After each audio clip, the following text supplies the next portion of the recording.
আসসালামাইকুম।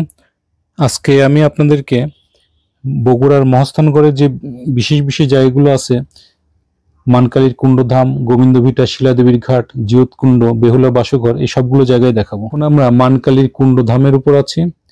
এই ঢিপিটি 1965 থেকে 66 সালে প্রত্নতত্ত্ব অধিদপ্তরের তত্ত্বাবধানে খনন হয়। এই খননের ফলে এখানে একটি সুলতানি যুগের মসজিদের ধ্বংসাবশেষ আবিষ্কৃত হয়, যার নিচে একটি মন্দিরের ধ্বংসাবশেষ রয়েছে। এই ধামের পশ্চিম পার্শ্বে একটি শুষ্ক ডোবা আছে। ডোবাটি উঁচু ধাম থেকে যথেষ্ট গভীর মনে হয়, যা কুণ্ড বা কূপ নামে অভিহিত। এর জন্য মানকালীর ধাপকে একত্রে মানকালীর কুণ্ড ধাপ বলা হয়। স্থানীয় কিংবদন্তি অনুযায়ী রাজা পরশুরামের আগে রাজা মানসিংহ ও তার ভাই তানসিংহ এখানে একটি মন্দির নির্মাণ করেছিলেন। এই কিংবদন্তির ঐতিহাসিক এবং বাস্তব কোনো মূল্য নেই, কারণ মুঘল যুগের রাজা মানসিংহ কোনো ক্রমে মহাস্থানের কিংবদন্তির শেষ হিন্দু শাসক পরশুরামের পূর্বসূরি হতে পারেন না। আমরা এখন জিয়তকুণ্ড বা জিয়তকূপের দিকে যাচ্ছি। এটা 1800 থেকে 1900 শতকের মাঝামাঝি সময়ে রাজা পরশুরামের প্রাসাদ নির্মাণের সময়েই এই কূপটা খনন করা হয়। অনেকে মনে করেন স্থানীয় জনগণের পানির অভাব দূর করতে রাজা পরশুরাম কূপটা খনন করেছিলেন। এটাকে অনেকে অমর কূপ নামেও অভিহিত করে। এই কূপের উপরিভাগের ব্যাস 3.86 মিটার ও নিচের দিকে ক্রমশই ছোট হয়ে গিয়েছে। এই কূপের মধ্যে একটা চতুষ্কোণ গ্রানাইটের পাথরখণ্ড আছে। কূপের ভিতর উপরিভাগে পূর্ব দিকে বসানো রয়েছে। ধারণা করা হয় পানি উত্তোলনের সুবিধার্থে এটি ব্যবহার করা হতো। কূপটির তলদেশ পর্যন্ত দুই সারির আরো বেশ কিছু পাথরের খণ্ড নির্মাণের সময় যুক্ত করে দেওয়া হয়েছে। আবার কিংবদন্তি অনুসারে এই কূপের পানিতে অলৌকিক ক্ষমতা ছিল, যা পান করলে মৃতরাও জীবিত হয়ে উঠত। এই কিংবদন্তি অনুসারে রাজা পরশুরাম যখন শাহ সুলতান বলখি মহেশাওয়ারের সাথে যুদ্ধে লিপ্ত হয়েছিলেন, তখন তিনি এই কূপের পানির সাহায্যে মৃত সৈনিকদের জীবিত করতেন। এটি শাহ সুলতান শোনার পর তিনি একটি চিলের সাহায্যে এক টুকরো গরুর মাংস এই কূপে ফেলে দেন এবং এই কূপের পানির অলৌকিক ক্ষমতা নষ্ট হয়ে যায়। শাহ সুলতান সাহেব যখন পরশুরামের সঙ্গে যুদ্ধে লিপ্ত হয়েছিলেন, তখন ওনার সামনের দিকের যে যোদ্ধারা ছিল পরশুরামের, তারা সুলতান সাহেবের যোদ্ধাদের তীরের আঘাতে এবং তলোয়ারের আঘাতে মারা যাচ্ছিল, অনেকে আহত হচ্ছিল। সেই সময় পরশুরামের অন্যান্য সৈনিকরা তাদেরকে নিয়ে সেই কূপের পানি খাওয়ায় এবং এই কূপের মধ্যে ফেলে দেয় এবং তারা জীবিত হয়ে আবার উঠে আসে। এ ধরনের গল্প এখানে প্রচলিত আছে। তখন সুলতান সাহেব চিল, কাক অথবা শকুন এই ধরনের কোনো পাখির মুখে গরুর জবাই করে গরুর মাংস দিয়ে এই কূপের পানির মধ্যে সেই মাংসের টুকরাটা ফেলে এবং সেই থেকে এই কূপের যে অলৌকিক ক্ষমতা সেটা নষ্ট হয়ে যায়। এ ধরনের গল্প এখানে প্রচলিত আছে।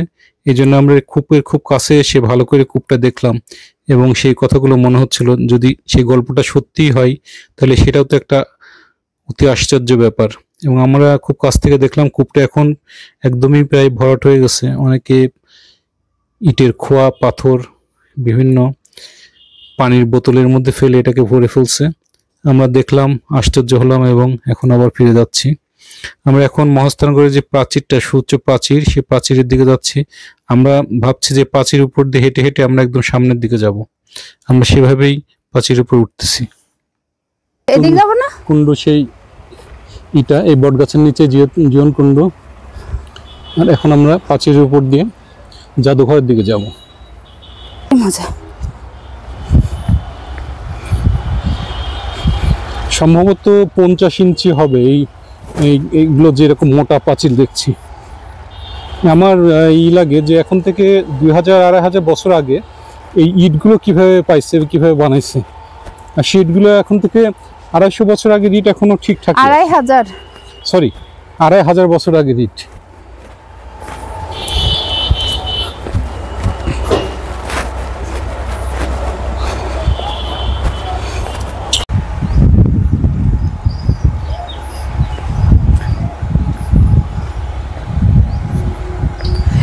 এটা তো ওইটার প্রাচীর না? হ্যাঁ, যেটার উপর দিয়ে যাচ্ছে আমরা। এটা হচ্ছে পরশুরামের সে প্রাসাদের প্রাচীর। পরশুরাম হ্যাঁ। না, এখানে রাজত্ব করছে অনেকে, মানে আর্য, তারপর মৌর্য, সেন, মৌর্য, পাল, পাল, সেন, এরা সবাই এখানে রাজত্ব করছে। লাস্টে বোধহয় পরশুরাম। না, একেবারে লাস্টে ছিল সেন বংশ। সেন বংশ লক্ষণ সেনের পরে হচ্ছে পরশুরাম ছিল আর কি। লক্ষণ সেনের সময় এখানে ঝামেলাটা তৈরি হয়। বাবা আমি আমরা যেখানটায় দাঁড়ায় আছি, এই জায়গাটা সেই বিখ্যাত জায়গা। পরশুরামের ভগ্নী অথবা বোন, বিভিন্ন ঐতিহাসিকগণ বিভিন্ন কথা বলে যে ওনার শিলাদেবী ছিল ওনার ভগ্নী, অনেকে বলে ওনার বোন। যখন শাহ সুলতান বলখি মাহিসাগরের কাছে পরশুরাম যুদ্ধে পরাজিত হন এবং মৃত্যুবরণ করেন, তখন এই সংবাদটা শিলাদেবী পাওয়ার পর এই এই এই পথ দিয়েই উনি করতা নদীর দিকে যান এবং করতা নদীতে উনি আত্মহত্যা করেন। আমরা সেই পথটা দিয়ে সেই শিলাদেবীর বিখ্যাত ঘাটটা দেখতে যাচ্ছি। এখন এখন আমরা যে দিকে নামছি, এটা আমার ঠিক পিছনের দিকটা হচ্ছে বৈরাগী ভিটা, যেখানে পরশুরামের প্রাসাদ ছিল। এই প্রাসাদ থেকেই উনি একদম দৌড় দিয়ে এভাবে, আমি যেভাবে যাচ্ছি এভাবেই রাস্তা পার হয়ে এই করতা নদীতে ঝাঁপ দেয়। আমার সামনে যে লাল গেটটা দেখা যাচ্ছে, এই গেটের মধ্যে দিয়ে উনি যান। এই জন্য এটাকে স্মরণীয় করে রাখার জন্য এখানে একটা শিলাদেবীর গেট বলেও গেট তৈরি করে রাখা হয়েছে। এবং এই দিক দিয়ে উনি যে করতা নদীতে উনি ঝাঁপ দেন। করতা নদীটা এখন অনেক ছোট হয়ে গেছে, কিন্তু ওই সময়টা প্রচন্ড বড় এবং স্রোতময় গতিময় একটা নদী ছিল, এবং অনেক জাহাজে করে এখানে পাথর পর্যন্ত আসতো, সেভাবে নদীটা ছিল। চলে আসো, আমরা এখন সেই রাজা রাম পরশুরামের পরাজয়ের পরে তার পরাজয়ের ভাগ্নি পর তার বোন অথবা মেয়ে শিলাদেবী যে ঘাটটাই, মানে ঘাটটা বলতে এটা করতোয়া নদী, তখন প্রচন্ড প্রবাহমান এবং গঙ্গার চাইতে 3 গুণ চওড়া ছিল এই নদীটা। এখানে যে উনি আত্মহত্যা করে সেই ঘাটটায় আমরা যাচ্ছি, যেখানে উনি আত্মহত্যা করছিল। ঘাটটা শিলাদেবীর ঘাট। এই ঘাটটাকে বলে। শিলাদেবীর ঘাট নামেই পরিচিত হচ্ছে। এটা শিলাদেবীর ঘাট বলে। এখানে অনেকে ঠিক নদীর ওই পাড়টাই, ঘাটের অপোজিটে যে একটা শ্মশান তৈরি করেছে স্থানীয়রা, ওখানে শ্মশানের কাজ সম্পন্ন করে। আমরা এখন শিলাদেবীর ঘাটে পৌঁছে গেছি। এখন দেখতে পাচ্ছেন যে সামনের যে এটাই সেই ঘাট। এখানে এটা সে করতোয়া নদী, তখন অনেক চওড়া ছিল, এখন তো নদী খাল হয়ে গেছে। এখানে উনি ভাইয়ের পরাজয় অথবা বাবার পরাজয় সহ্য করতে না পেরে এখানে উনি আত্মহত্যা করেন। এখন ওই পাশে শ্মশানে কাজ হয়, আর এই পাশে সেই খরস্রোতা করতোয়া নদী, এরই সেই ঘাট।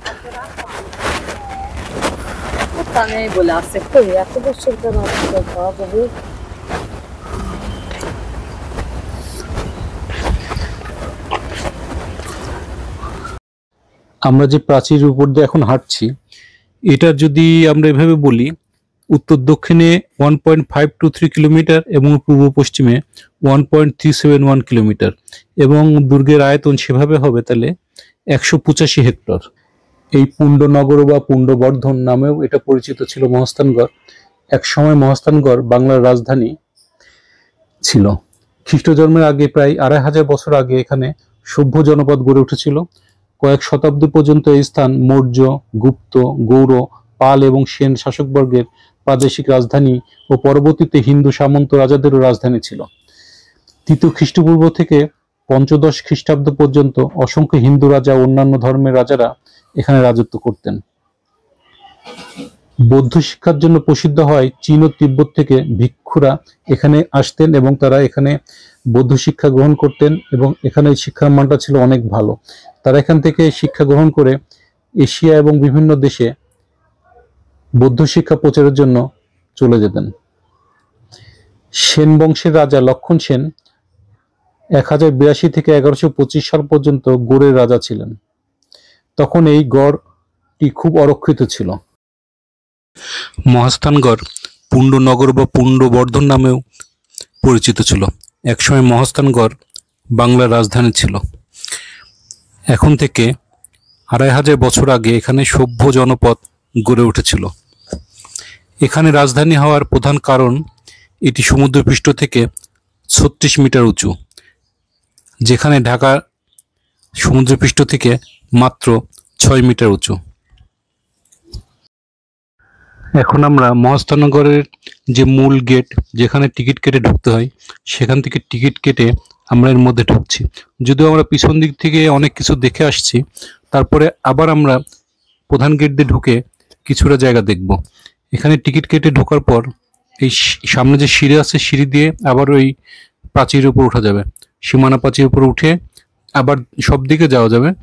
তো আমরা যেহেতু পিছন দিক থেকে দেখে আসছি, সেজন্য এই দিক দিয়ে কিছুটা দেখলাম এবং কিছু ছবি টবি তুলে আমরা আবার মিউজিয়ামের দিকে যাব।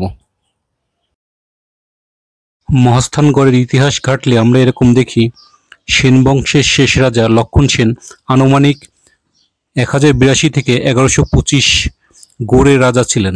তখন এই গড়টি অরক্ষিত ছিল। নল ছিলেন মহাস্থানগড়ের রাজা। তার ভাই নীলের সাথে তার বিরোধ লেগেই থাকত। ঠিক সেই সময় ভারতের দক্ষিণনাথের শ্রীক্ষেত্র থেকে এক অভিশপ্ত ব্রাহ্মণ এখানে আসেন পাপের প্রায়শ্চিত্ত করতে। তিনি পরশু বা কোঠার দ্বারা মাতৃহত্যার দায়ে অভিযুক্ত ছিলেন। পরবর্তীতে তিনি এই দুই ভাইয়ের বিরোধের অবসান ঘটান এবং ষড়যন্ত্র করে তিনি সেখানকার রাজা হন।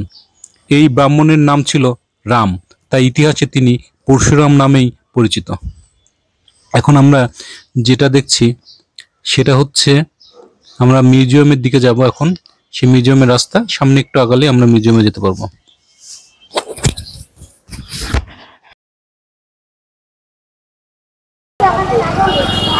এখন আমরা মহাস্থানগড় জাদুঘরের সামনে চলে আসছি। মহাস্থানগড় জাদুঘরের গেট এটা। আমরা মহাস্থান জাদুঘরের গেটে টিকিট কেটে এর মধ্যে ঢুকবো। আর জাদুঘর ঠিক সামনে হচ্ছে গোবিন্দ ভিটা।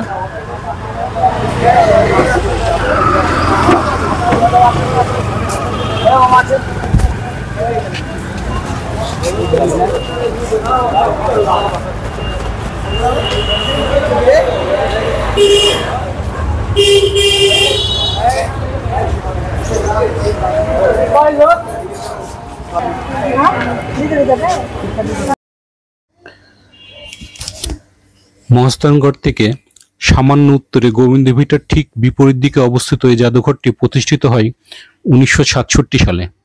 প্রথম দিকে 3 একর জায়গার উপর জাদুঘরের মূল অংশটি থাকলে নানা সময়ে সম্প্রসারিত হয়ে বর্তমানে এর পরিধি দাঁড়িয়েছে প্রায় 10 একরে।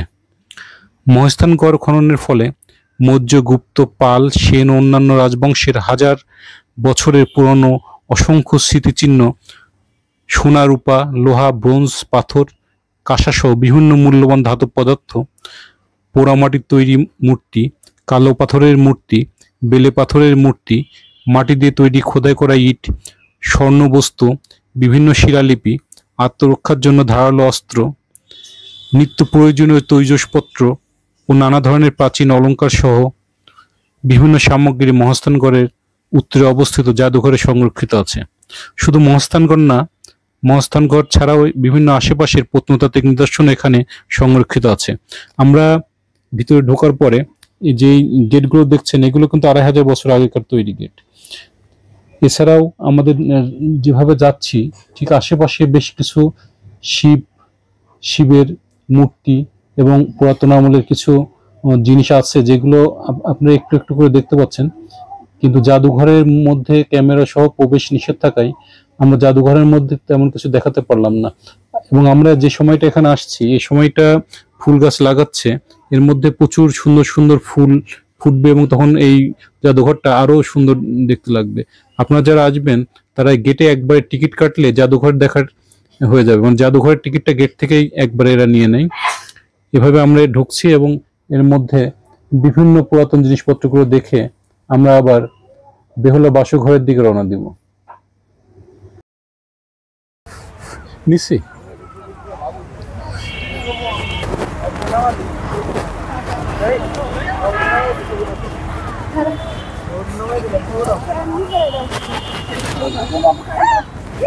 এদিকে দাঁড়াও, আর প্যান্ট নিচে নামাই দাও।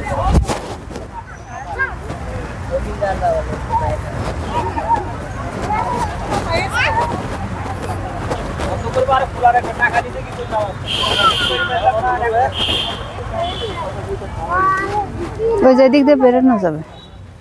নামাজের জন্য বন্ধ করবে। হ্যাঁ নামাজ পড়বে, নামাজ পড়বে, খালি সারাদিন খোলাই রাখবো। খাবার দাবার নিয়ে আসবেন আমগুলো।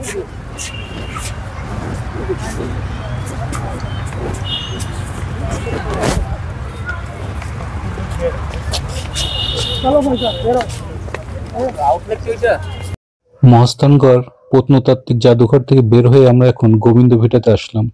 গোবিন্দ ভিটাতে ঢুকতে গেলে টিকিট কেটে ঢুকতে হয়।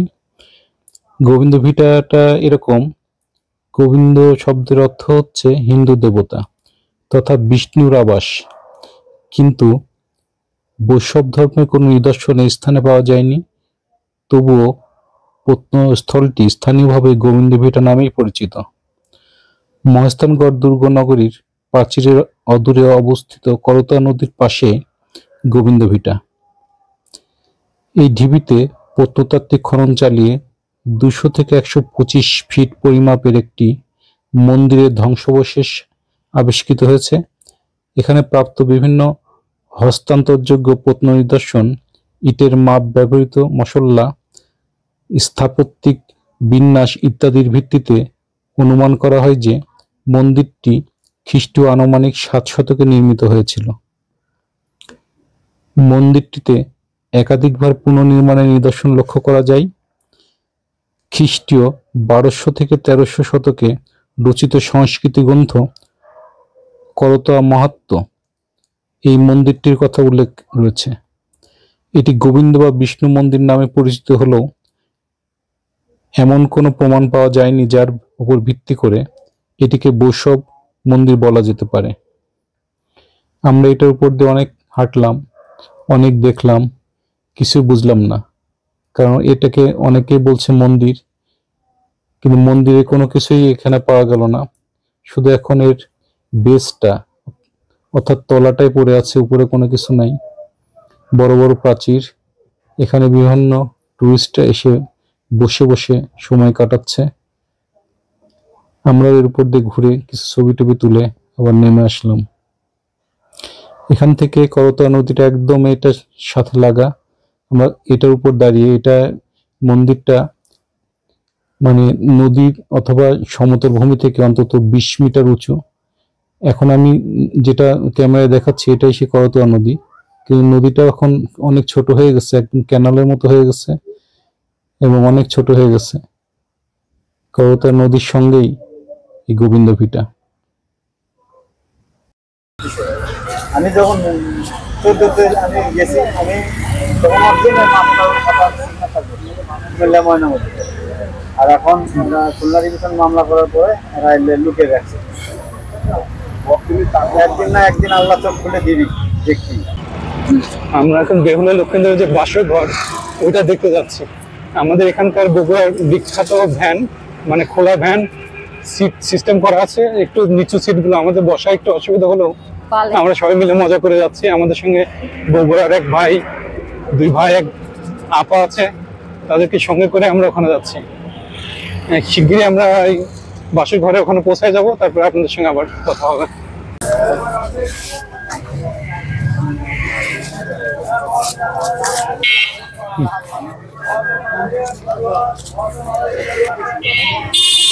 এই আপু একটু দেখি। ওয়ালাইকুম আসসালাম। কয়জন আপনারা? 2 জন। এখন বেহুলার বাসঘর, যেটা গোকুল মেধ, বিভিন্ন লোককথা এখানে প্রচলিত আছে, যেটা কোনো দালিলিক প্রমাণ নেই। যেমন মনসা মঙ্গল কাব্যের লোককথা, লক্ষিন্দরের বাবা চাঁদ সওদাগর ছিলেন শিবের একনিষ্ঠ পূজারী, তাই তিনি অন্য কোনো দেবতার পূজা করতেন না। শিবের কন্যা মনসা ছিলেন সর্পদেবী। তার বাবা শিব বলেন যে কোনো মানব যদি শিবের পূজারী হয়েও মনসাকে পূজা করে তবে মর্তে তার পূজা প্রচলিত হবে। তখন মনসা চাঁদ সওদাগরকে নির্বাচন করেন তার পূজা আয়োজন করতে, কিন্তু চাঁদ সওদাগর তখন রাজি হননি। তখন মনসা দেবী চাঁদ সওদাগরকে অভিশাপ দেন যে তার সব পুত্র সন্তান সর্পদংশনে মারা যাবে। তখন মনসার অভিশাপে চাঁদ সওদাগরের লক্ষিন্দর ছাড়া বাকি সব ছেলেই সর্পদংশনে মারা যায়। তাই লক্ষিন্দরের বিয়ের সময় তার বাবা এমন এক ঘর তৈরি করেন যে ঘরে সাপ ঢোকার কোনো সুযোগ থাকবে না। আমরা সেই ঘরটাকে ভেবেই এখানে আসছি। এই সেই জায়গা যেখানে লক্ষিন্দরের বাসর ঘর হয়েছিল, কথিত আছে আর কি। এই যে উঁচু দেখতেছেন, এই উঁচুটা মোটামুটি 40 মিটার উঁচু। এখন আমরা এই দিক দিয়ে বিভিন্ন ভাবে উপরে উঠবো, উপরে উঠে সেই বেহুলা লক্ষিন্দরের বাসর ঘরটা দেখার চেষ্টা করব।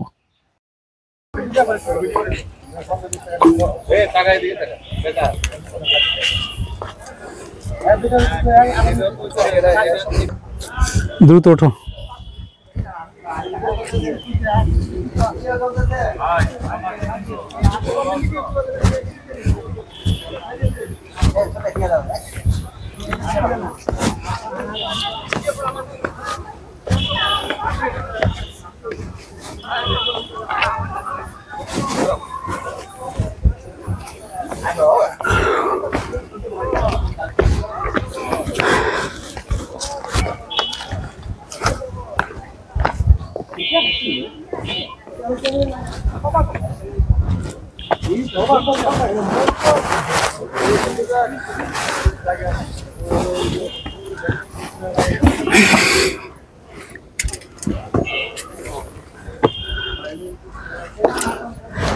ওঠাটাই টাপ, ওঠাটাই টাপ বাবা।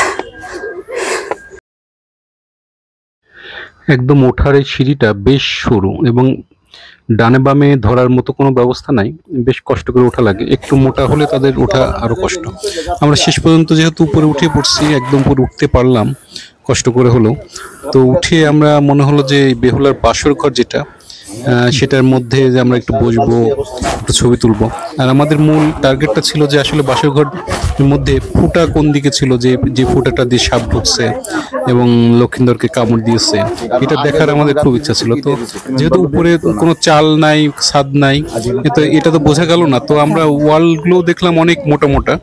এই মোটা ওয়ালের কোথায় ফুটা ছিল যেখান দিয়ে সাপ ঢুকে ওনাকে কামড় দিয়েছে। কালনাগিনী যদিও কালনাগিনী কোনো বিষ নাই। আমি মানে যারা ওঝা, যারা এই যে বেদে সম্প্রদায়, যারা কালনাগিনী খেলা দেখায়, আমি ওদের সঙ্গে কথাও বলেছি যে কালনাগিনীর নাকি কোনো বিষ নাই, কিন্তু কালনাগিনী দেখতে আবার কিন্তু অনেক সুন্দর। সাপদের মধ্যে দেখতে কালনাগিনী সবচেয়ে সুন্দর। তো এর মধ্যে আমরা নামলাম, নেমে ছবি তুললাম, কয়েকটা ছবি তুললাম, পাশাপাশি বসে ছবি তুললাম। মানে এটা একটা যেহেতু ঐতিহাসিক জায়গা, মনে হলো একটা স্মৃতি আমাদের থাক। ছবি টবি তুলে আমরা পরবর্তীতে নামলাম আর কি।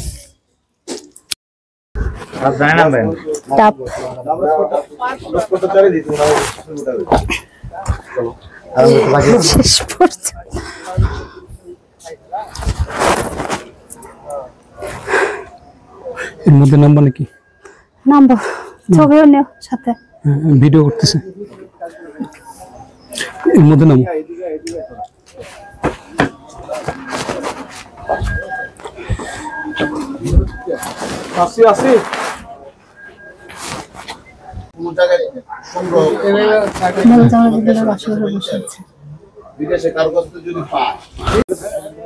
হ্যাঁ, ভিডিও করছে। হ্যাঁ,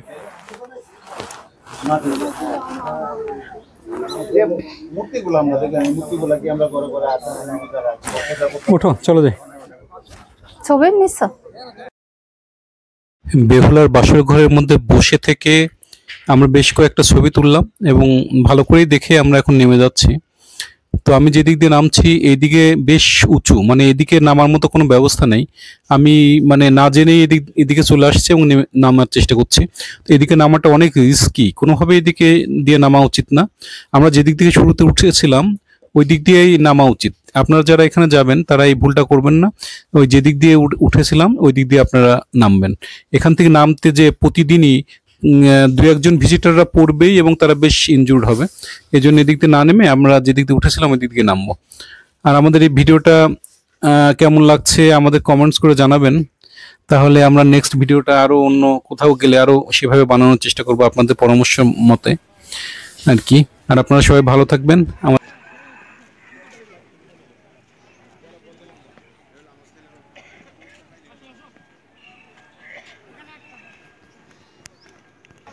আমরা এখন বাসর ঘর দেখে টেকে বেরোয় যাচ্ছি। বেরোয় যাওয়ার মুখেই মানে গেটেই বেশ কিছু পানের দোকান আছে এখানে। পানগুলো অনেক বিখ্যাত। পানগুলোর নাম বিশেষ করে আমাদের খুব ভালো লাগছে, বউ সোহাগী, স্বামী সোহাগী, এরকম বিভিন্ন মজার মজার নাম দেখে আরো পান খেতে ইচ্ছা করলো, যে দেখি কেমন বউ সোহাগী পান। তো 20 টাকাতে একটা পানও আমরা খেলাম, ভালো লাগছে। পানগুলো বেশ সুস্বাদু এবং খুব নরম, মুখের মধ্যে দিলে একদম নরম হয়ে যায় আর কি। তো আপনারা নেক্সট ভিডিওটা আমাদের দেখবেন। আপনারা সবাই ভালো থাকবেন। খোদা হাফেজ।